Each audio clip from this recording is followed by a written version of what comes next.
The Isle of Skye is a mysterious place. For centuries, colourful tales and legends have shaped the lives of those who call Scotland's misty isle home, and are still deeply intertwined with its rough and primeval landscapes that seem to have fallen out of time. What better way to explore this forgotten world than by covering the entire length of the island from north to south on foot? The Skye Trail, a challenging unofficial route aimed at experienced hill walkers, covers a distance of roughly 120 kilometers and takes in some of the very finest landscapes on this adventurous island. It truly isn't for the faint of heart.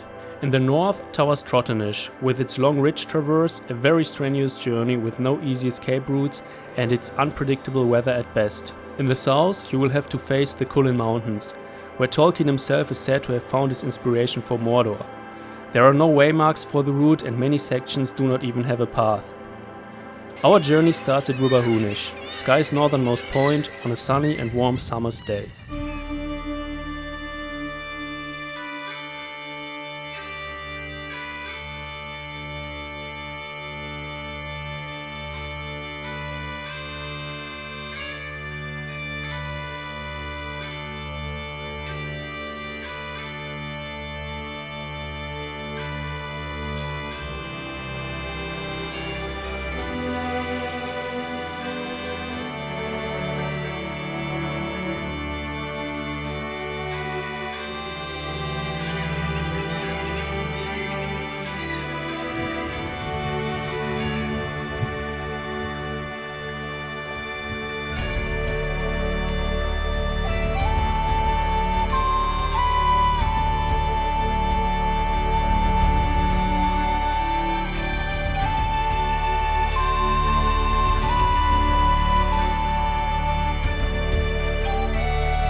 Und ich habe ein Loch im Zelt.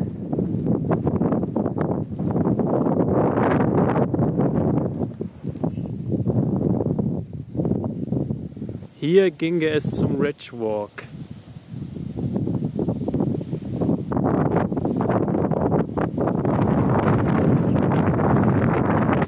Boah, Alter, ey. Da kommt dir aber die volle Ladung entgegen, wenn du da um die Ecke gehst. Ja. Hast du das mal gemacht? Ja, macht er gleich mal. Der pustet dich direkt da runter vom Cliff. Ich finde es auch ein bisschen sehr windig hier oben, ehrlich gesagt. Ja.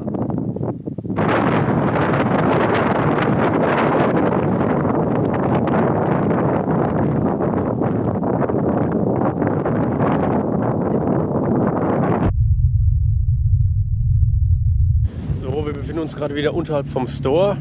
Und zwar sind wir nicht mehr über den kompletten Ridge gelaufen bis zum Kerrang, was eigentlich geplant war. Und der Skye Trail ist hier halt beendet, weil es einfach viel zu windig ist oben auf dem Ridge.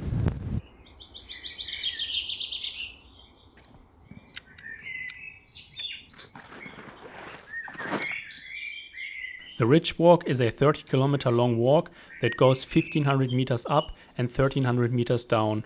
In good conditions, it is really a walk to enjoy, but the weather up there can change anytime and quickly. To minimize the risk of being exposed to thunderstorms, it is recommended to do Trotternish in one day. But due to our heavy backpacks, we were carrying 18 and 28 kilos, we were forced to do it in 2 days. We had stayed 2 nights at the Flodigarry hostel to wait for a proper weather window. When it came, there was still a rain forecast for the end of the second day, and we knew of the danger that came along with being up there in bad weather conditions.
We've been hiking 15 kilometers today over the Trotternish Ridge, 880 meters up and 330 meters down. And the ridge goes a little bit like waves, so you're hiking up and then you have to go down again, which is quite exhausting. It's a physical challenge, as we expected. The view is amazing on the other side. With the weather, it's really beautiful, and behind every corner you have a different view on the ridge, and I'm really enjoying it. Yeah, what about you? Yeah, it's very nice. Conditions are perfect today. The path is okay. There's not always a path, but it's not too boggy. Yeah, we refilled our water 15 kilometers in, so just over that hill we found a little pool where we could refill our water, but except for that there's not much up here. No. Yes, that's it. Yeah, that's it. Tomorrow we are continuing to the store and to the Old Man of Store. That's our last part of hiking on the Trotternish Ridge, because we will continue to Portree on the coast after that. That's it for today. See you tomorrow.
So we got totally surprised by rain and wind. So not surprised by rain, we thought the rain would come later, but the wind is a little bit unexpected. It's a bit uncomfortable right now. It's windy, it's rainy, it's cold, and we have to climb 2 more hills to get to the store. Yeah, it sucks.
On the following day, the weather was unchanged. So, after we had spent an uncomfortable night at the foot of the store, we decided to take the bus to Portree.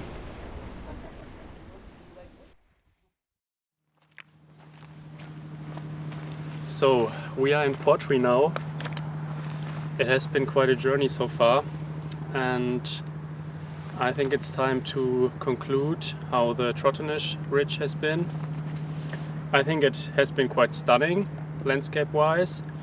Was very exhausting because we've been carrying a lot. The conditions were perfect. Only in the late afternoon the weather got pretty bad, so we had a lot of rain, we had wind, we had fog, and I would say it changed the ridge dramatically, so it got quite dangerous, I'd say.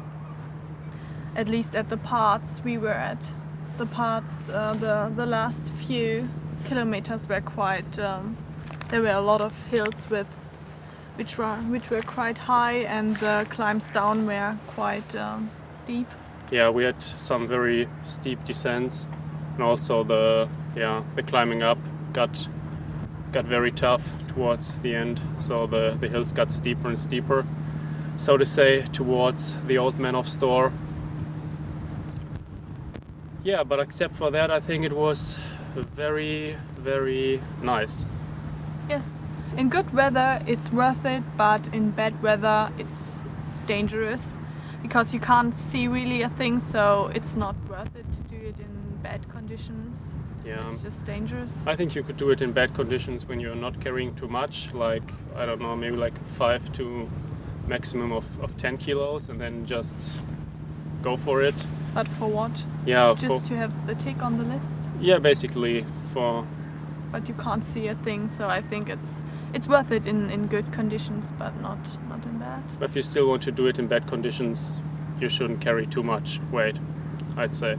And you can still do it, but it's going to be tough. So it's like 30 kilometers, and when the conditions are bad, your body will cool down, and it will even be more exhausting. That's it from my part. How about you? I think we made our points clear. Yes.